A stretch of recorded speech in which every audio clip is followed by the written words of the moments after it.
your vantage point, what was the root of the offensive issues kind of from start to finish?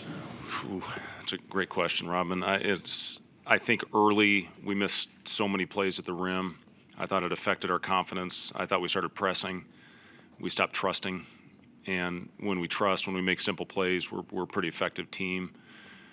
It just, couldn't buy one out there in the beginning. And you shoot, 25%, I think, in the first half. Now, I give our guys credit. Not very often do you shoot 25% and have a lead.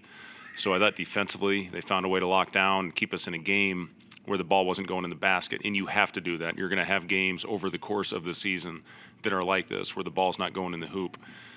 You just got to find a way to stick with it, stay in it. And then we get up 16, I think, in the second half. And then, again, we let them back in. We missed some easy ones. We turned it over. Missed a couple wide-open threes. And to their credit, they kept playing and closed the gap. But we got to find a way to string it together. And, defensive effort I thought was really good tonight. But offensively, we got to find a way to get something going.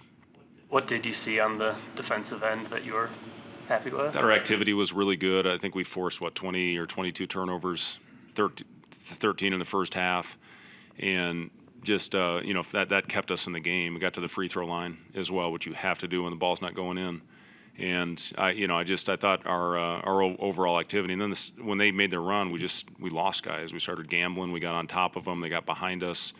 And that can't happen. It was some of our older guys that happened to. So, again, it's always better to learn from a win. Found a way. I told them this in the locker room. We had one of our hardest practices of the year on Thursday, and I don't know, maybe it was their legs. I didn't see the same look in their eyes. We got a great group of kids. There's not one guy in there that's selfish. We don't have guys in there that have agendas. We got a great group of guys, and they looked a little fatigued going into that one. I just saw it, and we got to bounce back. We got to get fresh. We got to recover. I just thought we needed to get tougher, and that's why we went at them hard. I thought we needed to get in shape, and maybe this will benefit us in the long run. But I did think it affected us some tonight.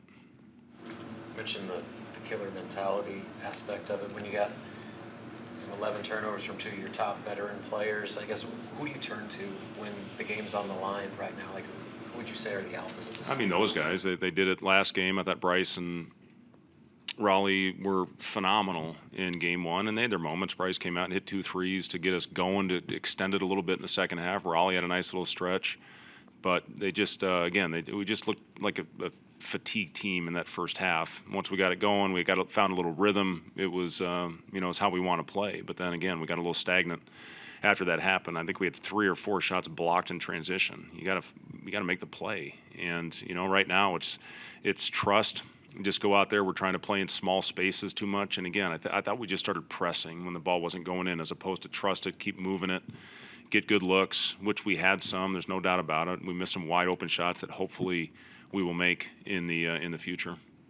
I think the trust thing is the turnovers you've had compared to assists. I mean, again, it just we played in small spaces, and that, to my point of just trying to go out there and do too much. You don't have to. You can hit singles. We talk about that every day, and we're just not. Once we get on the court and the lights are on, for some reason, we're not doing the same thing that we do behind doors in the practice facility. So again, I still love these guys. There's no doubt about it. And like I said, it's always better to learn, which we will, when you get one in the left column. I just want to mention that I kind of saw Bryce kind of hang his head a little bit in frustration with the offensive struggles get to him a little bit. I guess, do you talk to him about that, especially with his role within the dynamic of this team, to maybe keep his head up a little bit more than he had? Yeah, we talk about body language every day. We show clips of body language every day. I'm sure we'll have plenty of examples for the edit on Monday when we get back in the gym.